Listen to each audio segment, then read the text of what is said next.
everyone, my name is Tyra Hurst and I will be doing a presentation to you all today as it relates to obesity in the US. Okay, so on our first slide it says obesity in the United States. Obesity is one of the 21st plagues when it comes to obesity in the United States. The prevalence of obesity in the United States is across all age groups. So that means it's not just tiered to just one specific age group. Someone as little as a toddler all the way up to an elderly person can be diagnosed with obesity. Obesity costs the American economy billions of dollars each year because of the amount of people that we have that are obese. So what this means is that the excessive body weight is linked to an increase of all causes of mortality. All right, so according to the National Institute of Health, the Encyclopedia Britannica 2003,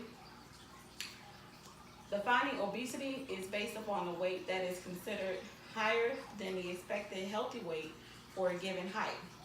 So what they use is the body mass index, your BMI. They use that to help do a screening. It's a screening tool for obesity, so they use that to help determine your fat for your obesity. Okay?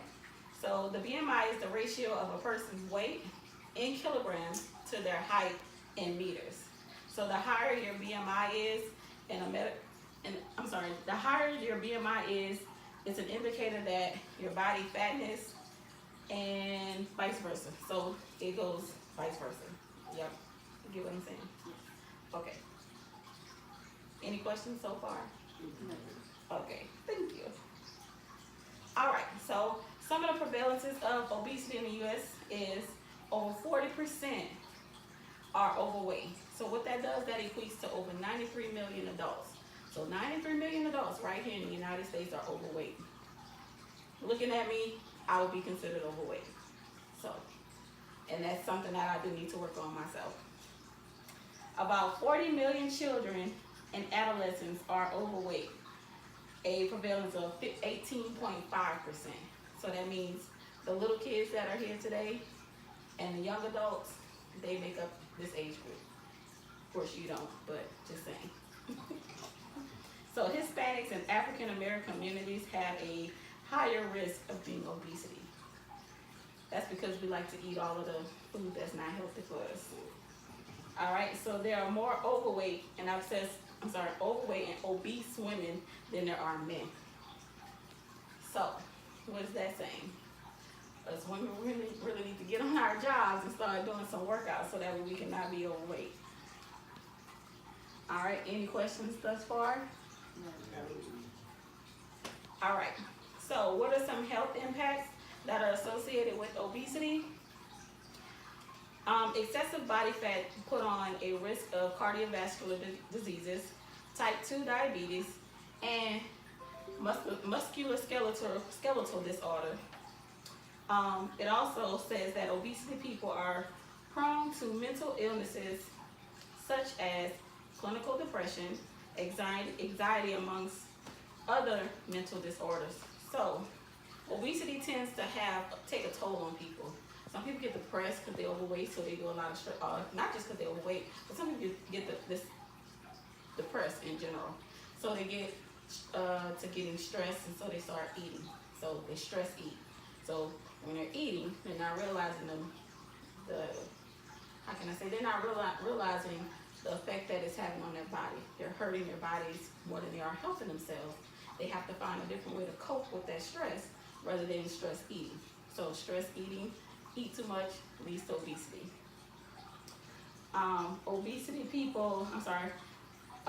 One can reduce the risk of being obese by engaging in physical activities to burn excess calories and to reduce consumption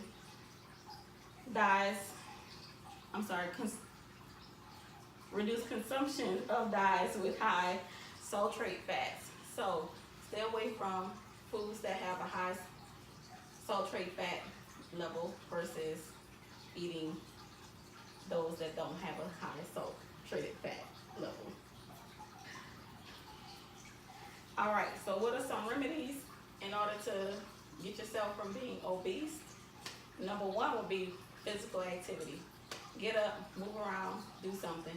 Park far away when you're going to the grocery store. Don't park up to the close spots in the handicap. Park far away and walk. If you have kids or they're at their sports practices, you can be keeping yourself active by walking rather than just sitting in the car or sitting on the stands watching them work out.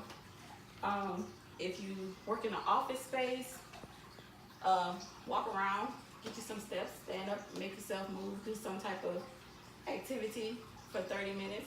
So that way you can get your body into a rhythm of doing something different rather than just sitting down not doing anything. A healthy diet. Eat healthy. Do meal preps the night before.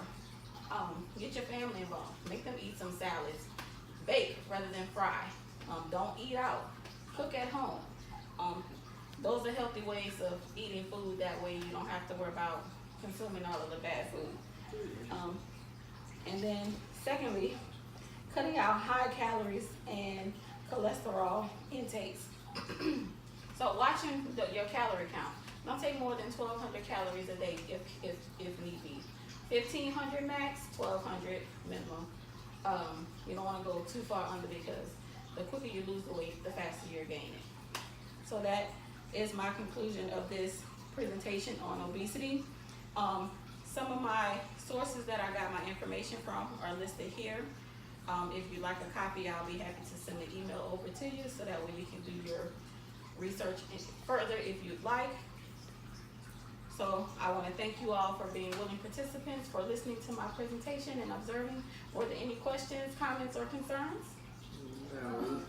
All right, well, I do want to thank you again for attending. You all have a great day. Thank you.